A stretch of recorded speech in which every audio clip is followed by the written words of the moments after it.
नाही काय झाली पण जास्त करून फार ॲलर्जीची एंट्रन लागते जास्त कारण भरपूर साठा आलेले आहे वरून डोंगराचा. पुढे घरावर गेले खाली बघा डायरेक्ट घरांच्या वरती आता नवीन रोड काढला बघा आता तिथं. हो थोडीच सांगा साहेब. पुढे पण गेले का ते? पुढे पण गेले. हे पण तुटणार आहे मला वाटतं. हा हे खालचं पण तुटेल. हा ह्या पण तुटणार आहे का झाडापासून आहे ना ह्या पण तुटणार आहे इथं. हे असं गेलाय ना ह्या पण हे पूर्ण पाणीच खाली गेले त्यांच्या घरावर. पाणी पाणी पाणी डायरेक्ट असं असं आहे काय तुटून सळ खाली गेलेली. हे अख्खं तुटलंय वरतून ना. पुढच्या साईडला पण तुटलेली आहे ती. पुढे पण भयंकर पुढे पण ते बंद झालंय ना. पुढचा पण रस्ता बंद झालेला आहे. पुढचा रस्ता बंद झालेला आहे. मी 4 वाजता उठून पाणी त्या शाळेतून तिकडून वळवायला कोणला तपास नाही.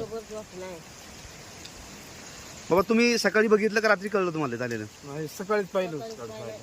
मग घराच्या बाहेर निघालत नाही रात्री तुम्ही? नाही रात्री बाहेरच नाही. बाहेर निघाय मार्गच नाही तर बाहेर निघताच येईना बाहेर तर निघायचं कसं.